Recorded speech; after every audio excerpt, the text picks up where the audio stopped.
istri tercinta Terus Khadijah bagaimana radhiyallahu hubungan anha dengan anak dan saya yang mengatakan sekolah di zammiluni pesantren, Pak? zammiluni Ini uji mau aku. nanya. Qala qad khasyitu ala nafsi. Terima kasih Bapak. Aku Assalamualaikum mengkhawatirkan warahmatullahi diriku akan celaka. Bismillahirrahmanirrahim. Assalamualaikum warahmatullahi wabarakatuh. Segala puji bagi Allah, Rabb semesta alam. Salawat dan salam kepada Nabi kita Muhammad, kepada keluarganya Muhammad Sallallahu Alaihi Wasallam, kepada keluarganya, kepada para sahabatnya, dan kepada orang-orang yang mengikutinya dengan baik hingga akhir zaman. Baik, kita berjumpa lagi di program live interaktif mengenal akhlak Rasulullah yang sudah dipandu tentunya oleh Dr. Sofyan Baswedan, hafizullah ta'ala. Assalamualaikum Ustaz. Waalaikumsalam warahmatullahi wabarakatuh. Kaifa halukum? Alhamdulillah khair Ustaz. Ustaz, apa kabarnya Ustaz? Alhamdulillah sehat, barakallahu fiik. Semoga bagaimana ikhwah di studio dan para pemirsa juga sehat semua. Alhamdulillah.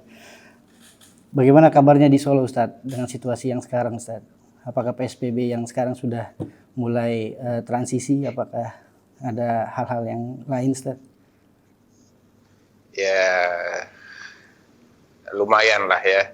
Sebagian lebih tetap menjaga diri untuk menerapkan protokol kesehatan. Beberapa masjid saya lihat tertib dalam menjalankan protokol, tapi ada juga yang kurang tertib. Ya, itu semua terpulang pada kesadaran juga ya, kesadaran terhadap pentingnya menjaga kesehatan diri dan keluarga. Demikian juga terpulang kepada keimanan masing-masing. Ya, kalau memang gak percaya ada corona, susah. Disuruh disiplin, susah gitu. Nah, barakallahu fiik. Barakallahu Ustaz. Ustaz. Baik, tentunya bagi para pemirsa Fatwa TV, acara ini juga di-relay oleh beberapa radio yang tergabung dalam anggota RTVC. Baik, untuk para pemirsa yang ingin menanyakan seputar pertanyaan di dalam program ini, silakan hubungi di nomor 021 2123 2333. Baik Ustadz, sebelumnya apakah ada yang mau disampaikan dulu atau kita langsung masuk ke pertanyaan Ustadz? Baik. Bismillah, alhamdulillah, wassalatu wassalamu ala khairi khalqillah Muhammad ibn Abdullah wa ala alihi wa sahbihi wa man walah, amma ba'd. Para pemirsa Fatwa TV yang dirahmati oleh Allah, tak terasa sudah 1 bulan kita meninggalkan bulan Ramadan, bulan yang penuh rahmah, penuh maghfirah, penuh berkah. Dan ada di antara kita yang masih istiqomah dalam menjaga amal solehnya selepas bulan Ramadan, walaupun tidak dalam porsi yang maksimal. Ada di antara kita yang mungkin sudah mulai meninggalkan kebiasaan-kebiasaan baik yang selama bulan Ramadan senantiasa dia lakukan. Oleh karena itu pada kesempatan kali ini saya nasihati diri saya sendiri dan juga para pemirsa sekalian agar kita mengingat sabda Nabi Sallallahu Alaihi Wasallam yang diriwayatkan oleh sahabat Ali ibn Abi Thalib radhiyallahu taala anhu, yang bunyinya adalah inna likulli amalin syirrah wa likulli syirratin fatrah. Sesungguhnya setiap amalan itu memiliki masa-masa semangat, klimaks-klimaks. Wa likulli syirratin fatrah, dan setiap yang bisa mencapai klimaks pasti akan menurun. Faman kanat fatratuhu ila Allah wa rasulihi faqad najah wa man kanat fatratuhu ila ghairi dzalika faqad halak. Oleh karena itu, solusinya adalah ketika mengalami anti klimaks, menurun, hendaklah kita tetap berpegang kepada ajaran Allah dan Rasulnya. Kalaulah semangat kita tidak seperti saat bulan Ramadan, jangan sampai menurunnya semangat ini menjadikan kita meninggalkan hal-hal yang wajib kita lakukan. Dan jangan sampai mendorong kita melakukan hal-hal yang haram dilakukan. Itu minimal. Jangan sampai saat futur, saat semangat mengendor, yang wajib ditinggal, yang haram dilakukan. Kalau dia bisa mempertahankan, tetap melaksanakan yang wajib dan menjauhi yang haram, walaupun yang sunnah-sunnah dia tinggalkan, dan walaupun yang makruh-makruh dia lakukan, maka ini dia masih selamat. Akan tetapi kalau saat dia itu turun semangatnya, mengendur, futur, dia tinggalkan yang wajib, atau dia lakukan yang haram, maka ini pertanda dia akan celaka. Oleh karena itu, jadilah kita orang yang ketika meninggalkan bulan Ramadan itu minimal berada pada level at-tamassuk, rujuk kepada Allah dan Rasulnya, alias kita tetap melaksanakan yang wajib dan menjauhi yang haram sesuai dengan yang diajarkan oleh Allah dan Rasulnya. Naam, barakallahu fiik. Mungkin itu sebagai pembukaan. Baik, jazakallahu khairan wa barakallahu fiik Ustaz atas nasihatnya. Mungkin kita sekarang masuk ke pertanyaan Ustaz. Naam. Baik, pertanyaan pertama dari Abu Salman Rizal. Nama panggilannya Rizal. Bismillahirrahmanirrahim. Assalamualaikum warahmatullahi wabarakatuh. Afwan Ustadz, izin bertanya. 1. Bagaimanakah hukum jika orang Nasrani menyumbang hewan kurban? Yang kedua, bagaimana status hewan kurban tersebut? Apakah boleh dikonsumsi? Mohon penjelasannya. Jazakallah khairan Ustadz. Taib, barakallahu fiik. Kalau yang dimaksud menyumbang hewan kurban adalah dia misalnya ikut patungan untuk membeli seekor sapi, 6 Muslim, 1 Nasrani misalnya, maka secara hukum asal kurbannya tidak sah karena dia tidak masuk Islam, dan Islam adalah syarat sahnya amal seseorang. Akan tetapi kalau yang dimaksud adalah dia menyumbangkan seekor sapi demikian pula kalau itu adalah dia menyumbangkan seekor sapi utuh dalam keadaan hidup ataupun seekor kambing utuh dalam keadaan hidup, maka secara hukum asalnya perbuatan orang-orang yang tidak masuk Islam atau non-muslim itu juga dianggap tidak diterima oleh Allah Subhanahu wa taala. Namun dia boleh dimakan. Ya, apalagi kalau disumbangkan dalam keadaan hidup, dia ikut membeli atau dia membeli seekor sapi utuh, kemudian dia sumbangkan ke masjid misalnya, diserahkan ke masjid atau diserahkan ke salah seorang muslim, lalu si muslim ini menyembelihnya, maka boleh dimakan. Ya, boleh dimakan. Karena itu sudah telah berubah kepemilikannya dari si Nasrani menjadi dihibahkan atau diberikan kepada seorang muslim atau kepada panitia, dalam hal ini masjid misalnya. Maka ketika itu sudah berubah kepemilikannya, maka dia sah, ya. Tapi si Nasrani tidak akan mendapatkan pahalanya, ya. Dia tidak akan mendapatkan pahalanya. Naam. Nah, Ustaz. Jazakallahu khairan wa barakallahu fiik Ustaz atas jawabannya Ustaz.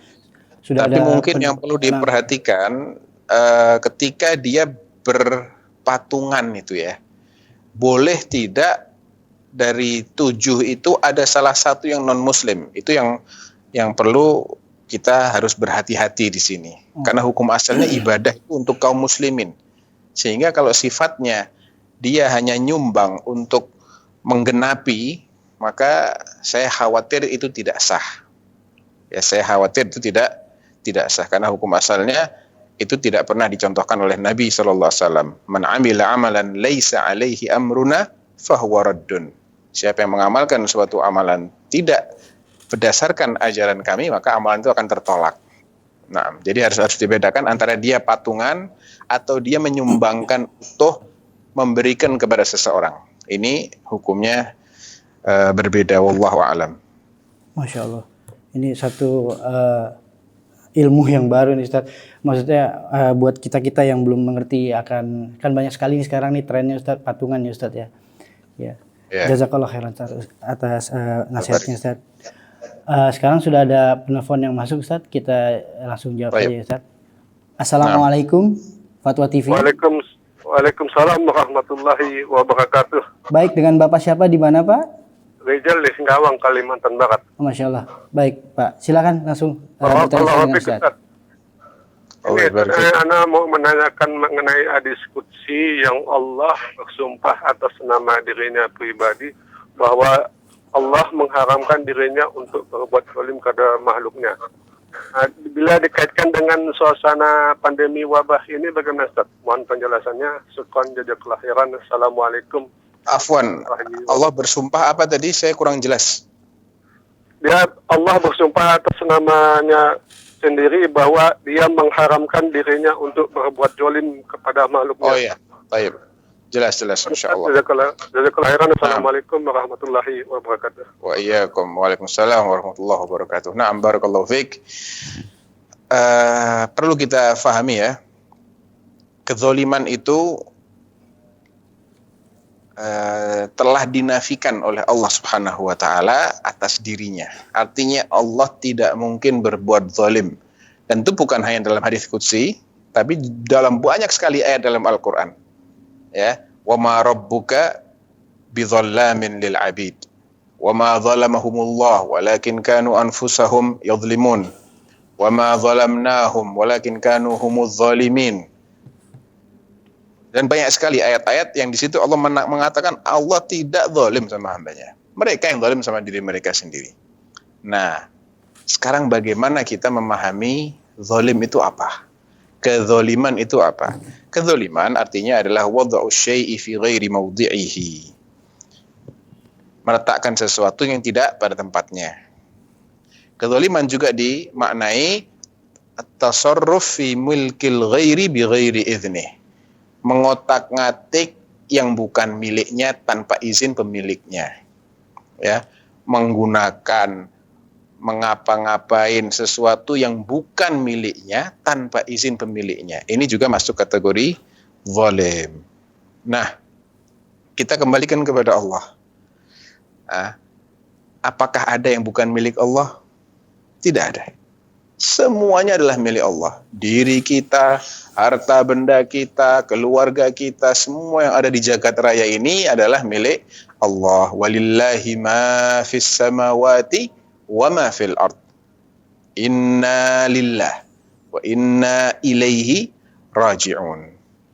Lillahi ma fis samawati wal ard. Dan banyak sekali ayat-ayat yang menetapkan bahwa semua apapun itu yang ada di langit maupun di bumi, termasuk diri kita, semuanya adalah milik Allah. Sehingga apapun yang Allah tetapkan atas makhluknya tidak masuk kategori zalim, karena itu milik Allah. Mau diapa-apain, free. Allah bebas.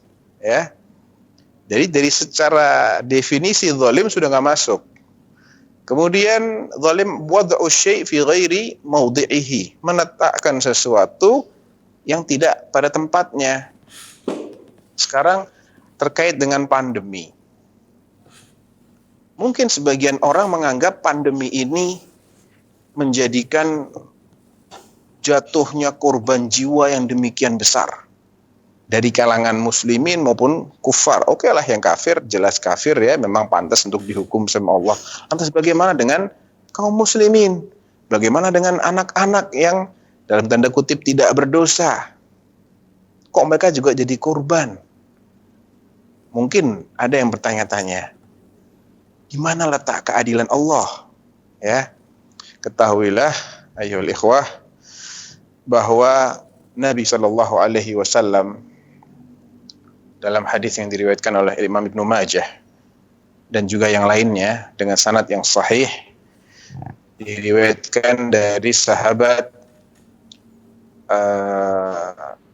Zaid bin Thabit. Ya, ini kronologi hadis ini unik. Ada seorang tabi'in namanya Abdullah bin Fairuz Ad-Dailami. Ya. Dia adalah putra dari sahabat Nabi yang namanya Fairuz Ad-Dailami. Abdullah bin Fairuz merasakan ada sedikit yang menggelitik dalam hatinya terkait takdir Allah. Maka dia pun datang curhat kepada sahabat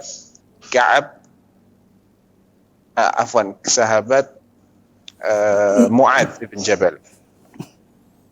Ya, sahabat Mu'adz ibn Jabal, kalau nggak salah Ubay bin Ka'ab, dia datang kepada sahabat Ubay ibn Ka'ab.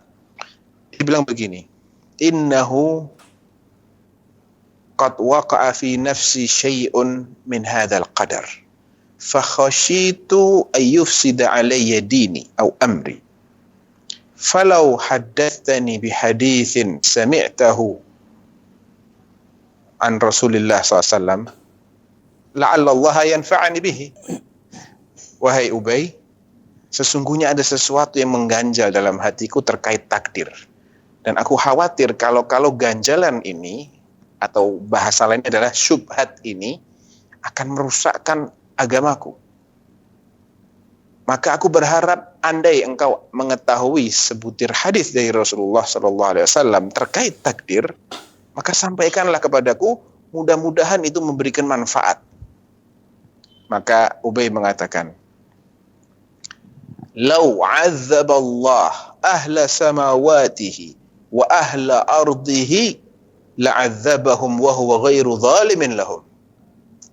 Ya, dia mengatakan seandainya Allah Subhanahu wa taala menyiksa semua penduduk langitnya dan semua penduduk buminya. Bayangkan, semua penduduk bumi berarti meliputi para nabi, meliputi para sahabat nabi, orang-orang saleh, aulia Allah, dari jinnya, dari manusianya, penduduk langit, para malaikat yang tidak pernah bermaksiat kepada Allah.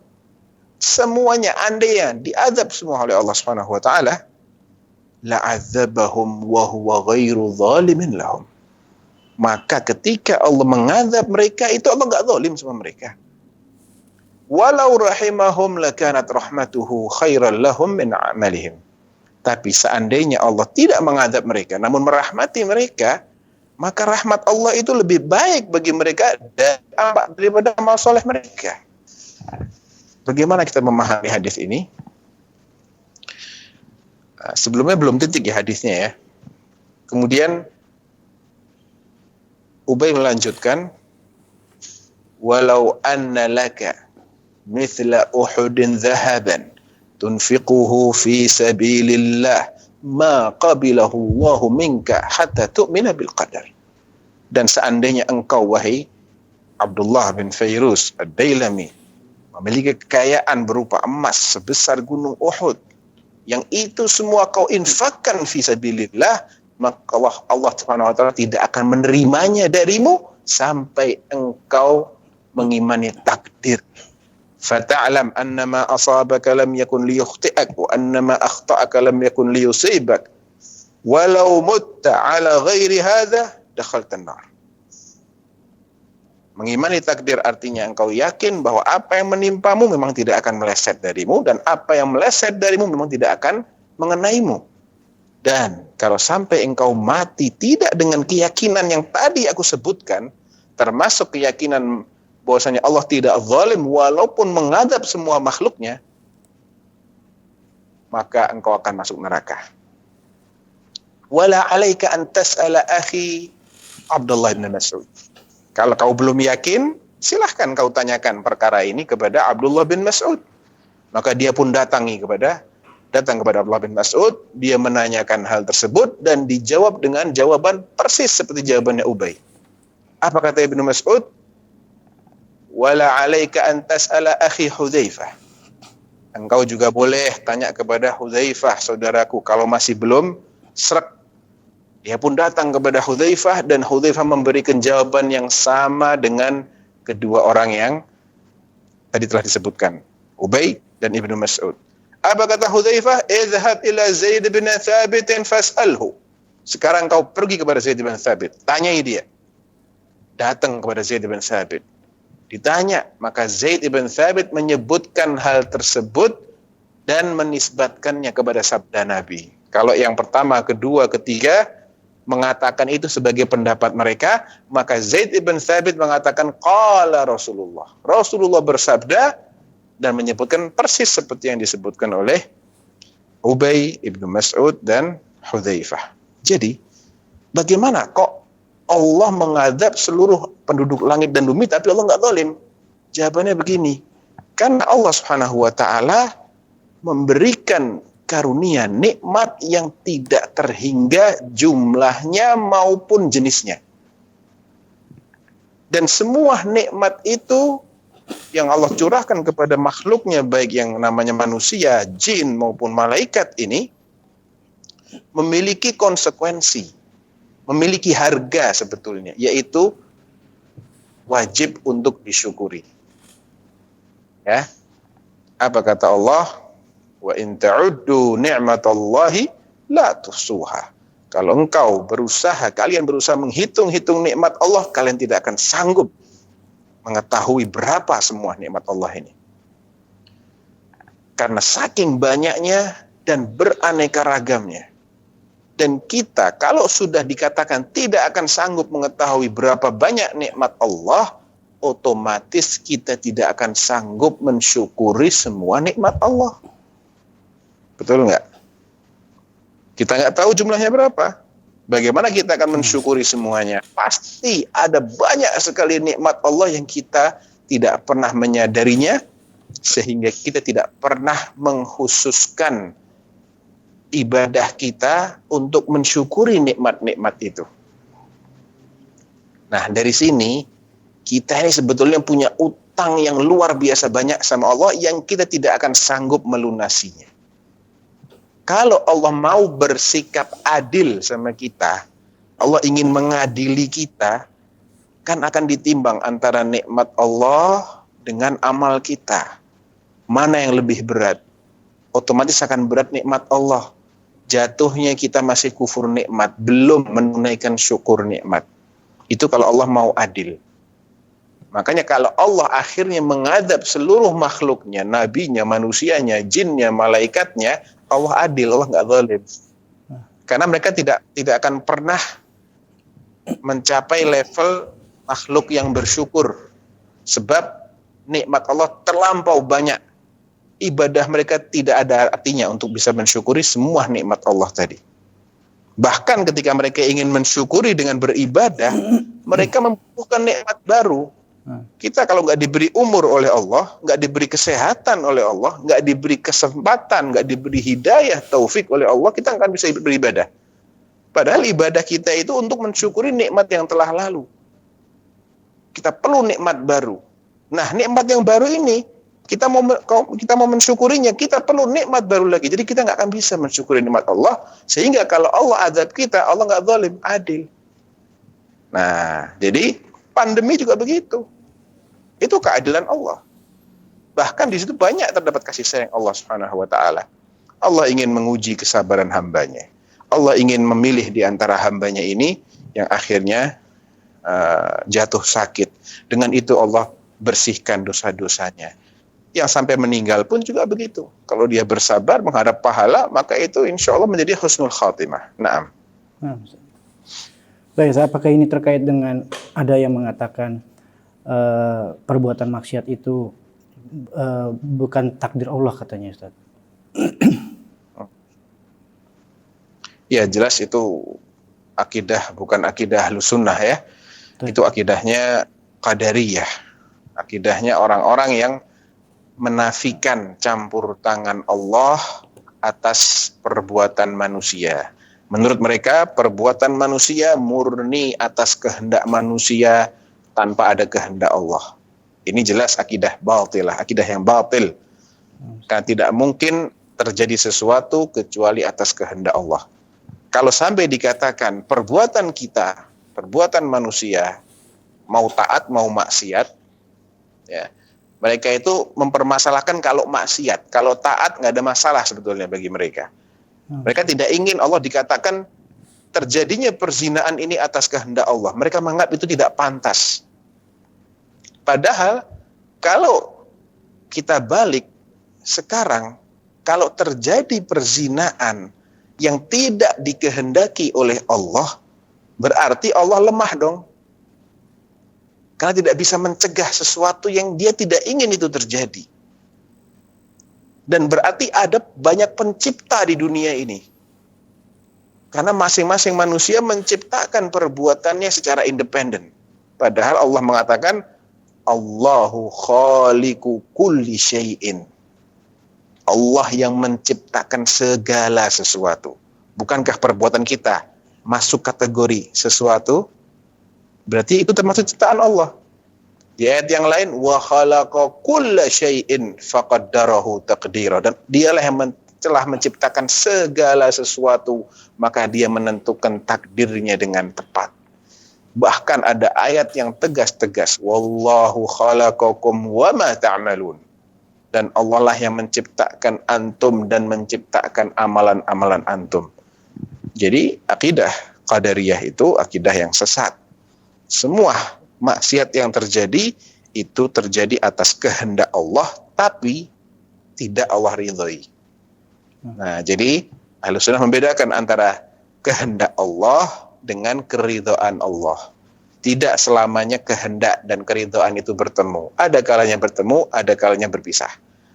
Kalau itu kaitannya dengan maksiat yang terjadi, maka di situ hanya ada kehendak Allah, namun tidak ada keridhaan Allah.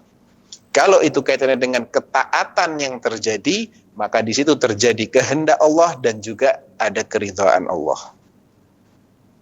Kalau kaitannya dengan perintah-perintah syariat, lakukan ini, lakukan itu, maka di situ pasti ada keridhaan Allah. Walaupun tidak semuanya terwujud. Karena kadang ada yang nurut melakukan, kadang ada yang tidak nurut, tidak melakukan. Nah, Ustaz. Jazakallah khair atas penjelasan Ustaz. Barakallahu fiik. nah. Allah ibarik.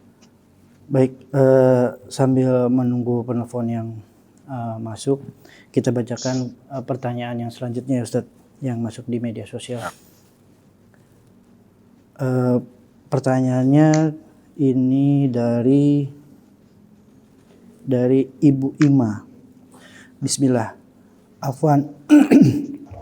Ana izin bertanya, bolehkah kita melaksanakan akikah untuk anak laki-laki kita 2 kambing di hari yang sama tapi di tempat yang berbeda? Dikarenakan sedang pandemi, jadi keluarga di kampung halaman tidak bisa datang ke tempat kami. Jika boleh, insya Allah satu disembelih di tempat domisili, yang satu di kampung halaman. Jazakallah khair Ustaz. Na'am wa iyyakum. Enggak ada masalah, boleh-boleh aja. Innamal a'malu binniyat wa innamal likulli imri'in ma nawa. Masing-masing amalan tergantung pada niatnya dan seseorang akan mendapatkan sesuai dengan yang dia niatkan.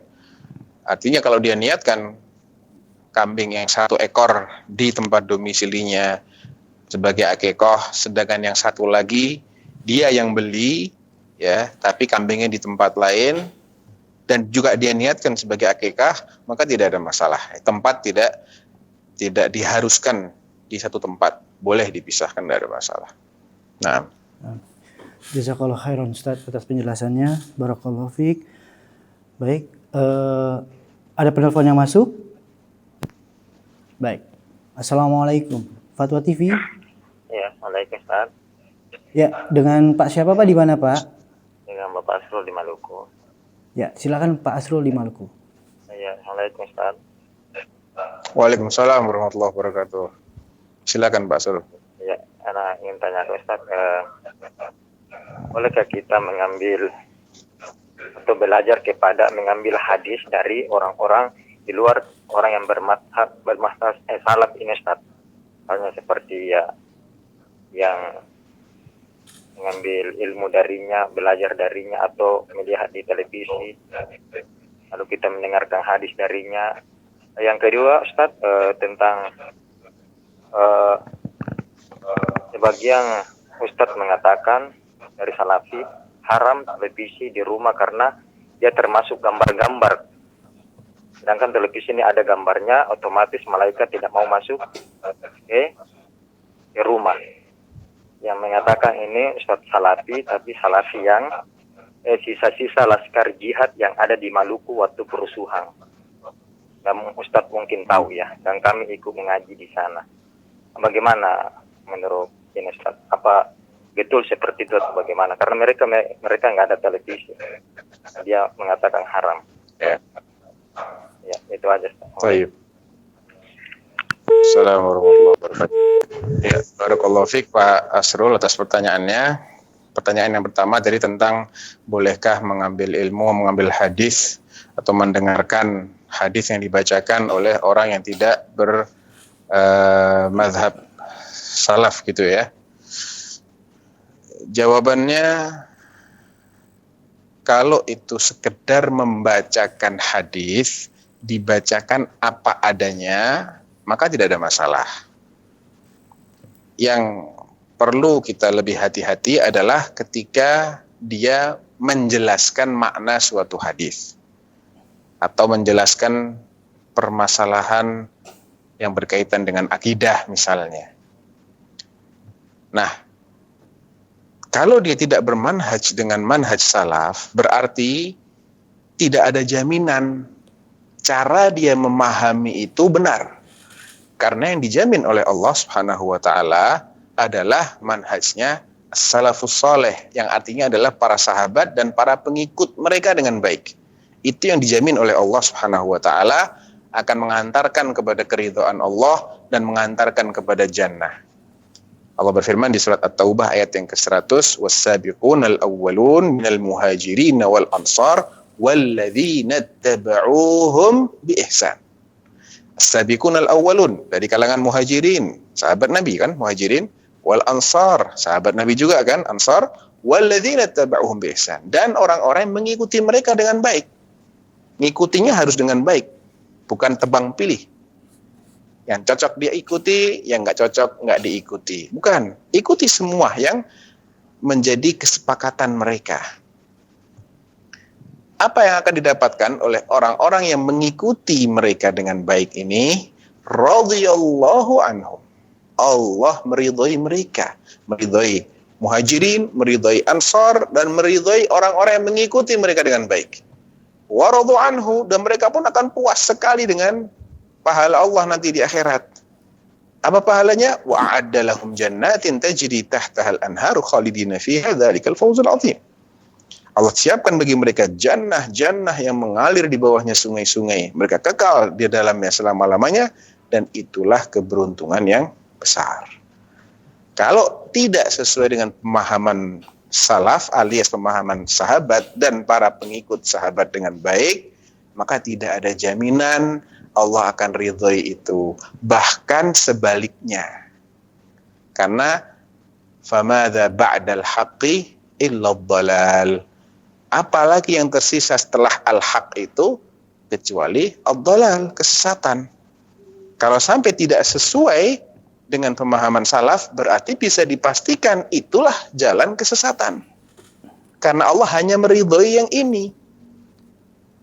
Ya, Allah hanya meridhoi yang ini. Jadi itu bahayanya di situ ketika berkaitan dengan bagaimana memahami, bagaimana mengamalkan. Ya, kita diperintahkan untuk berpegang teguh dengan pemahaman para sahabat, pemahaman para pengikut mereka dengan baik.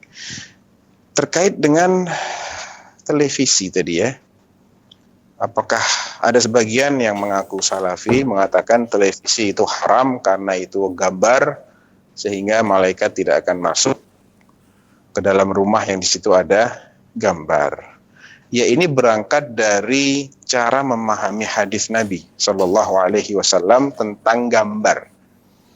Kalau kita perhatikan, ada gambar-gambar yang itu jelas-jelas dilarang, ada gambar-gambar yang itu diperbolehkan, ya, dan ada gambar-gambar yang masih diperdebatkan apakah ini yang dimaksud dengan hadis Nabi ataukah bukan.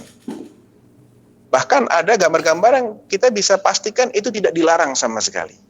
Contoh yang jelas-jelas dilarang adalah apa yang dilakukan oleh ahlul kitab di tempat-tempat ibadah mereka, di gereja-gereja, di sinagog-sinagog mereka.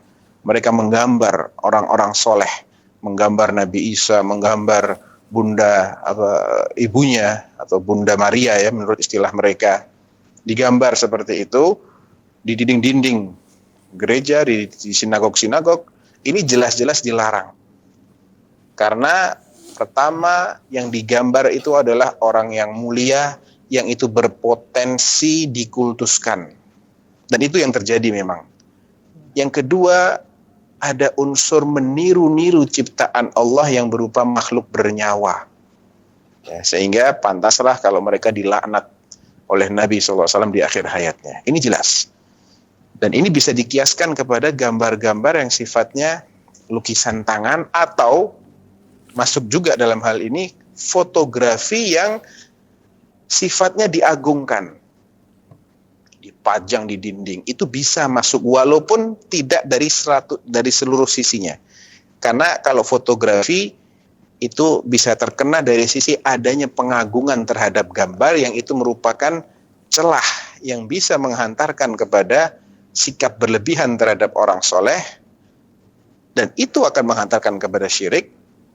Tapi dari sisi meniru-niru ciptaan Allah, ini masih diperdebatkan oleh para ulama. Apakah fotografi itu sama dengan melukis dengan tangan? Sebagian ulama mengatakan tidak sama. Karena fotografi hakikatnya adalah menangkap bayangan.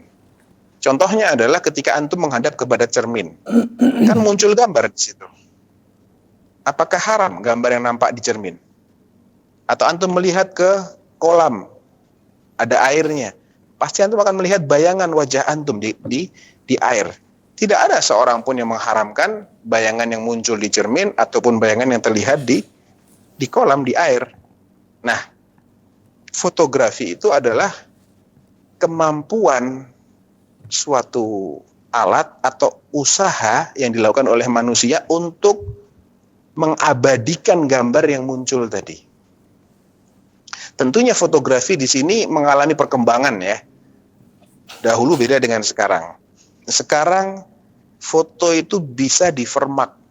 Misalnya orang matanya merah, di foto bisa dihilangkan jadi putih. Orang kulitnya agak gelap, di foto bisa dibikin agak cerah. Nah, kalau ada unsur campur tangan begini, maka ini dilarang. Ya, karena termasuk taghyir khalqillah, rubah-rubah ciptaan Allah atau meniru-niru, menyerupai. Tapi kalau tidak ada campur tangan apa-apa, ini yang diperselisihkan oleh para ulama. Nah, sekarang televisi itu gambar yang sifatnya tidak paten, dia dimatiin hilang sudah, dinyalakan baru dia muncul gambarnya. Nah, apakah ini akan disamakan dengan gambar yang senantiasa muncul? Nah, ini yang menjadi perbedaan. Kalau mereka menilai seperti itu, ya itu pendapat mereka. Itu pendapat mereka. Tapi tidak berarti bahwa pendapat yang lain itu pasti salah. Karena memang ini masalahnya masalah yang tidak ada di zaman Nabi SAW. Dan tidak sama dengan gambar yang dimaksud dalam hadis-hadis Nabi. Ada juga gambar yang diperbolehkan. Contohnya adalah gambar yang diperlakukan dengan tidak terhormat. Seperti permadani yang diinjak-injak, didudukin, atau bantal yang ditindih-tindih. Karena tidak ada unsur pengagungan terhadap gambar, walaupun itu gambar makhluk bernyawa, maka sejumlah ulama dari kalangan salaf membolehkan gambar-gambar yang diperlakukan dengan hina, suwar mumtahanah, bahasanya begitu. Gambar-gambar yang diperlakukan dengan hina, diinjak-injak. Seperti ketika Nabi SAW mau masuk ke kamarnya Aisyah, ada tirai yang bergambar di situ. Nabi pun berubah, air mukanya merah, menunjukkan beliau marah. Kemudian beliau mengatakan, inna min asyaddin nasi adzaban yaumal qiyamah al-musawwirun. Sesungguhnya di antara orang yang paling keras siksanya pada hari kiamat adalah tukang-tukang gambar, musawwirun. Ya, ketika mendengar usapan tersebut, Aisyah langsung mengambil tirai tersebut, dipotong-potong menjadi 2 bantal. 1 atau 2 bantal. Dari sini para ulama menyimpulkan, kalau gambar yang tadinya itu utuh dipotong-potong, maka boleh. Di sisi yang lain, gambar yang sudah dipotong dijadikan bantal, mungkin masih tersisa wajahnya atau tangannya atau bagian dari wajahnya. tapi dia dibuat bantal. Dia tidak lagi terpajang, terpampang seperti kalau tirai atau kalau foto yang nempel di dinding. Dia ditaruh di bawah, bantal untuk bertumpu, untuk bersandar, untuk didudukin. Ya, tidak untuk dimuliakan. Dari sini mereka membedakan antara satu gambar dengan gambar yang lain. Nah, apakah televisi itu juga dimuliakan, ditaruh di tempat yang tinggi, kemudian saya rasa tidak seperti itu.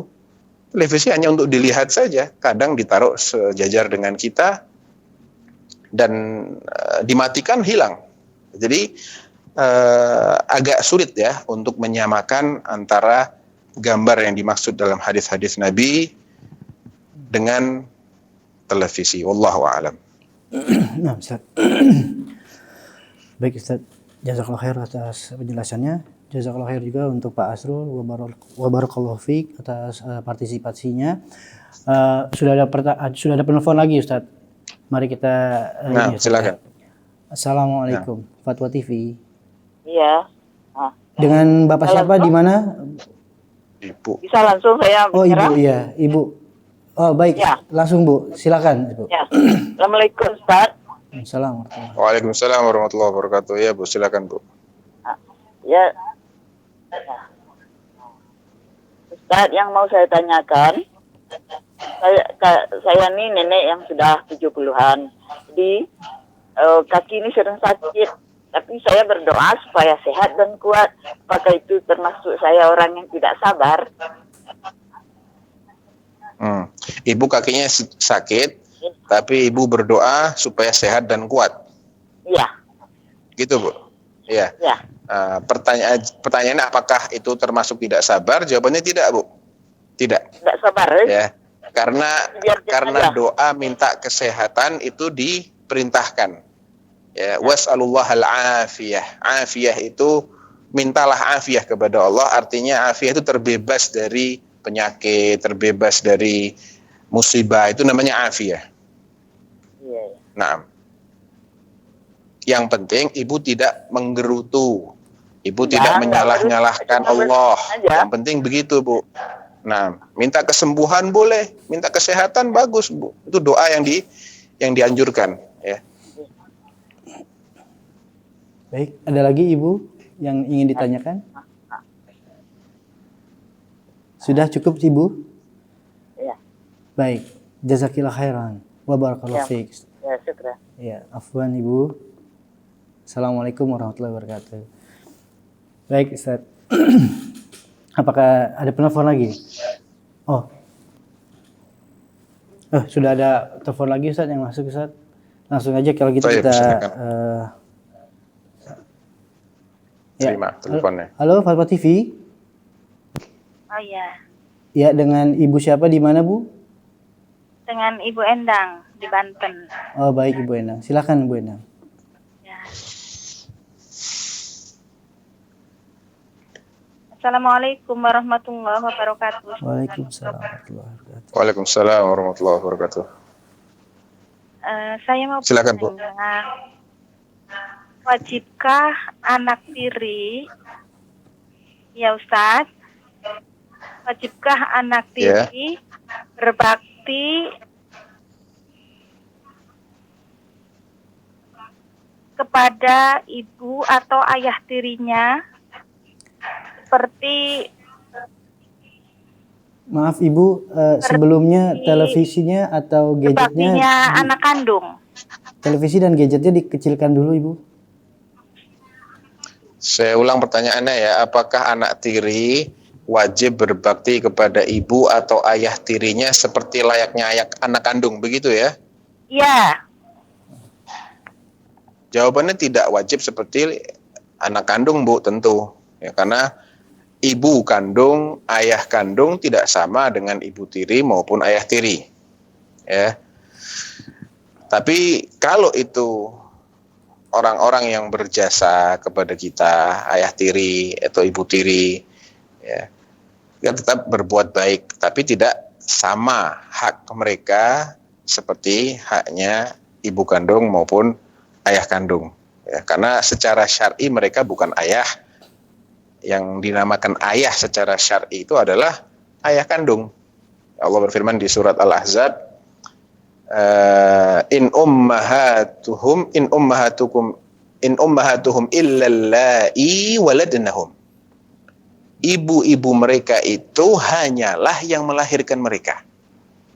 Jadi istilah ibu dalam terminologi syar'i adalah wanita yang melahirkan kita atau melahirkan orang tua kita. Sama ya, melahirkan kita atau melahirkan orang tua kita, leluhur kita yang perempuan-perempuan itu namanya ibu kita, nenek, buyut dan seterusnya itu ibu kita, masuk kategori ibu. Bapak kita adalah ayah kandung kita atau kakek kita, itu semua masuk kategori bapak. Intinya dia yang menjadi leluhur kita. Kita merupakan keturunannya. Adapun ayah tiri itu bukan leluhur kita. Kita bukan keturunan ayah tiri kita. Nasab kita tidak nyambung dengan ayah tiri kita maupun dengan ibu tiri kita, sehingga tidak sama hukumnya. Nah.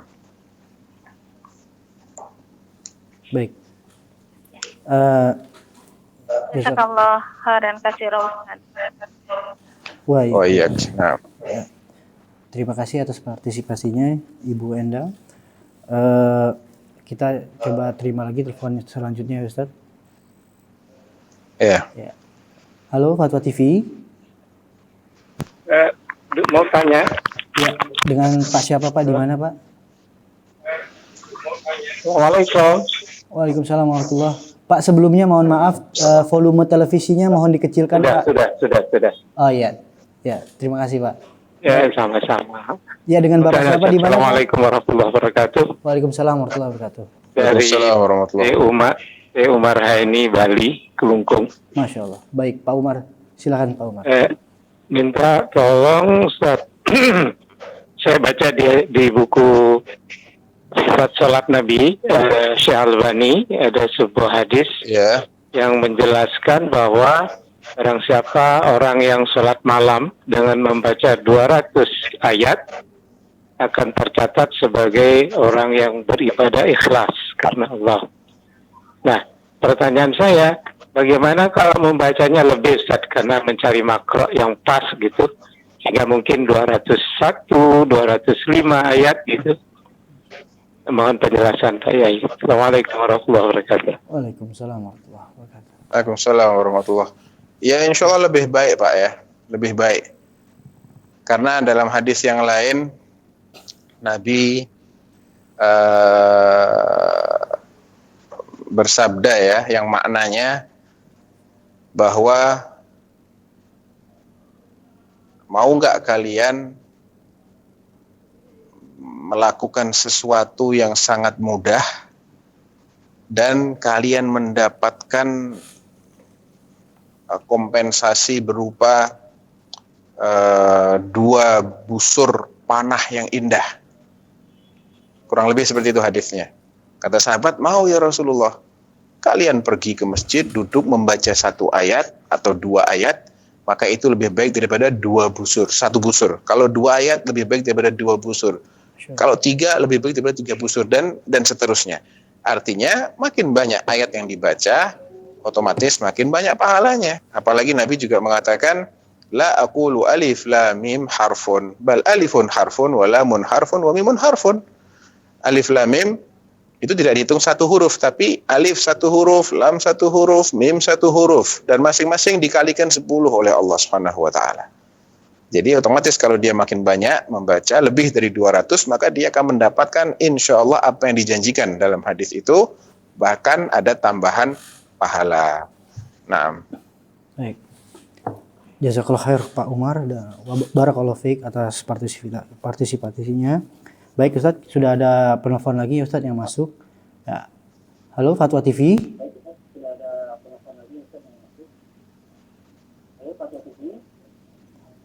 Fatwa TV. Halo.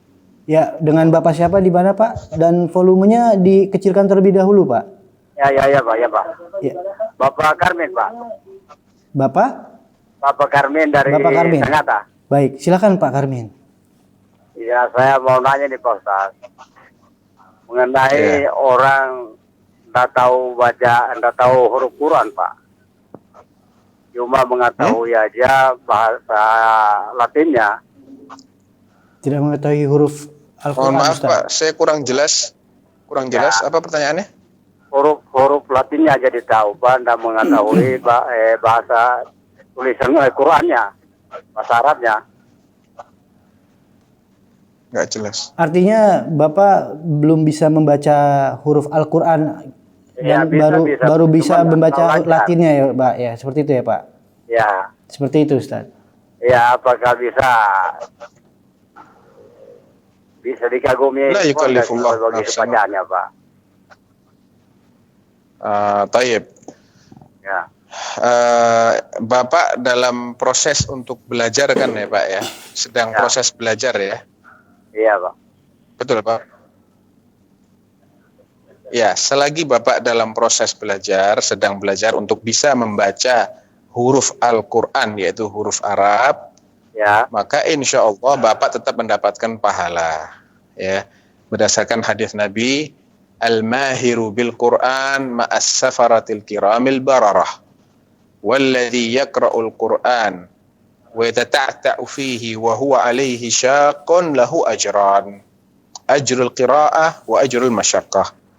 Orang yang mahir membaca Al-Quran, dia akan bersama para malaikat yang mulia.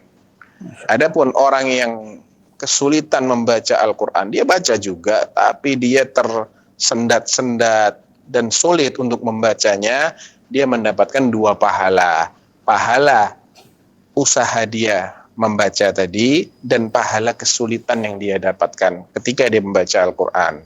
Tapi tetap dia harus terus belajar, memperbaiki dirinya. Jangan dia puas dengan keadaan saat itu. Jadi insya Allah Bapak lanjutkan, berusaha sebisanya, semaksimal mungkin untuk membaca Al-Quran, walaupun melalui huruf Latinnya. La yukallifullahu nafsan illa wus'aha.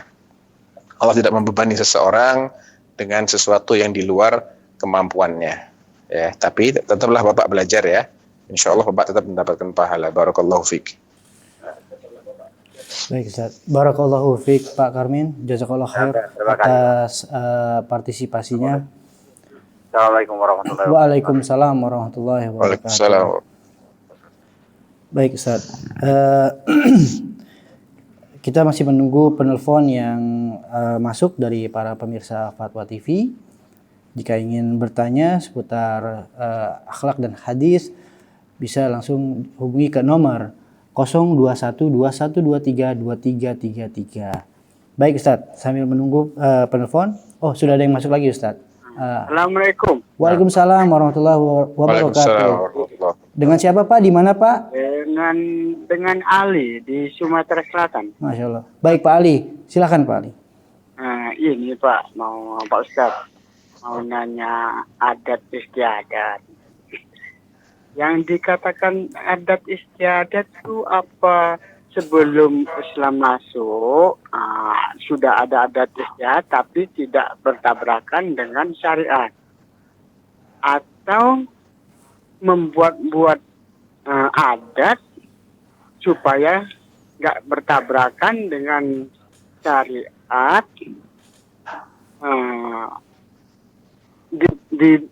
supaya tidak dikatakan ibadah, membuat-buat adat.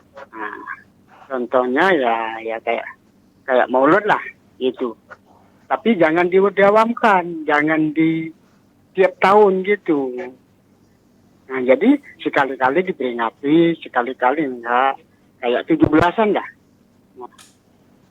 Pertanyaan saya, apakah membuat begitu, saya rasa ya berharap ridho dan pahala dari Allah.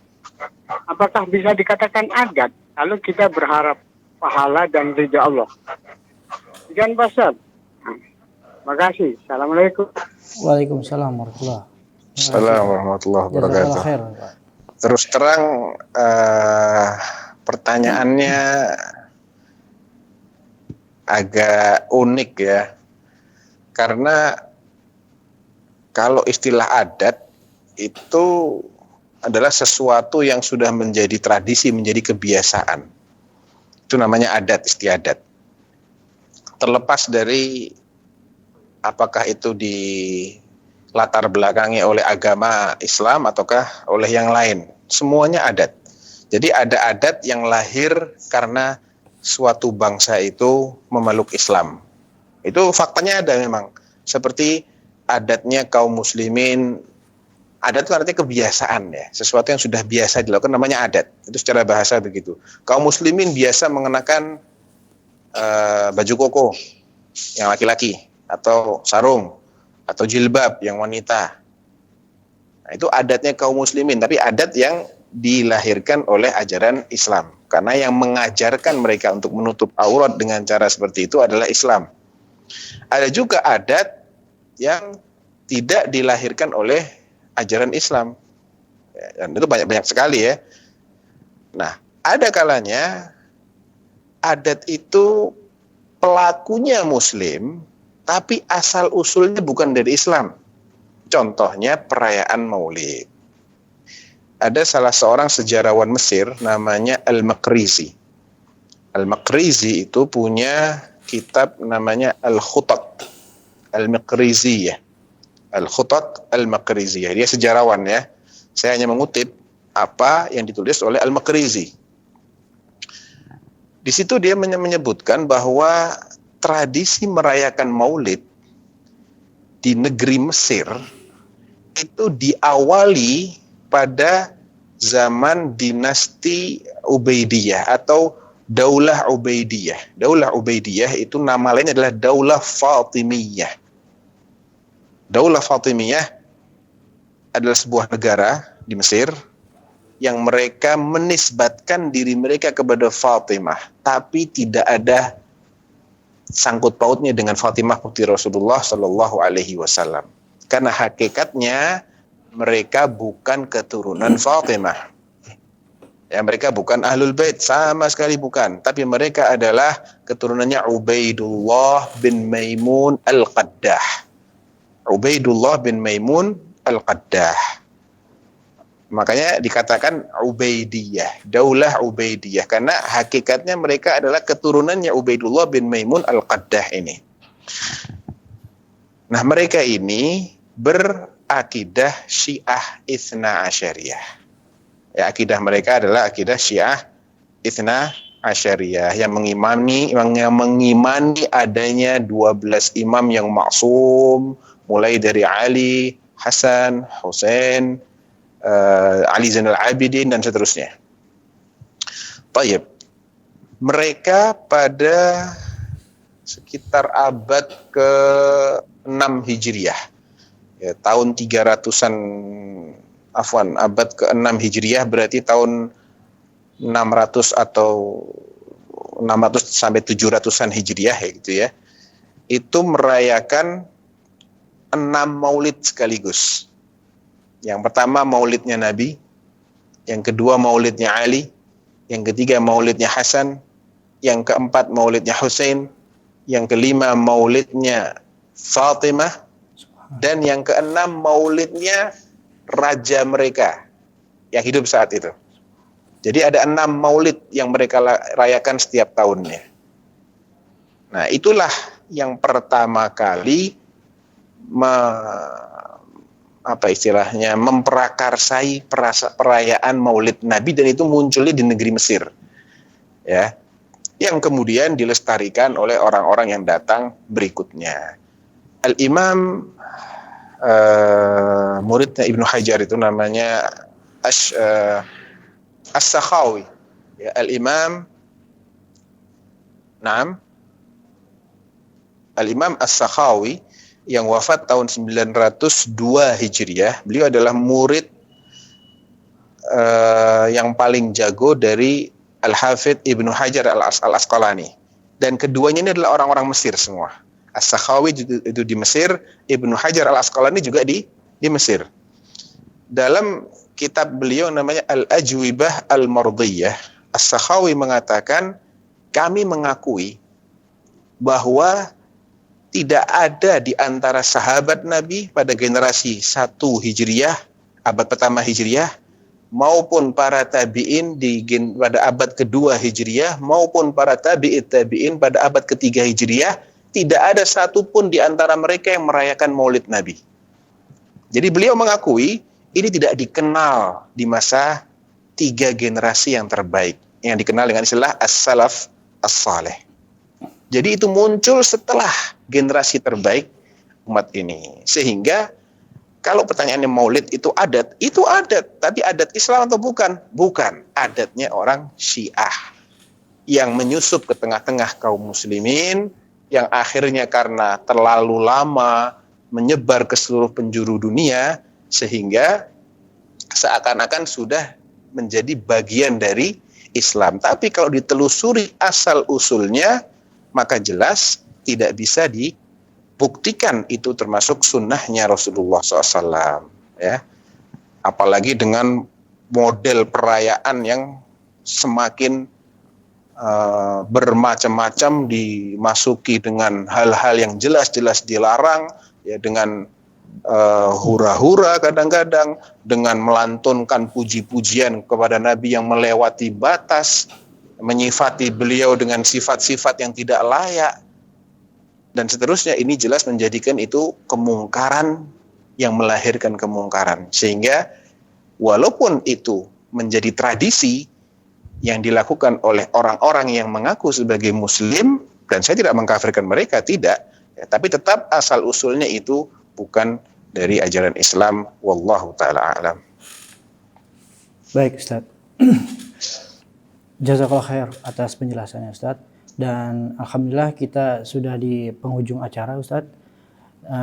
Kita akan tutup acara ini dan kita akan kembali lagi di waktu dan jam yang sama. Terima kasih juga bagi pemirsa Fatwa TV dan para pendengar radio yang tergabung dengan Artisivisi. Ya, sampai di sini dulu. Sampai berjumpa lagi. Assalamualaikum warahmatullahi wabarakatuh. Istri tercinta Khadijah Bagaimana hubungan dengan anak saya yang sekolah pesantren? Qala qad khashitu ala nafsi. Terima kasih Bapak. Aku mengkhawatirkan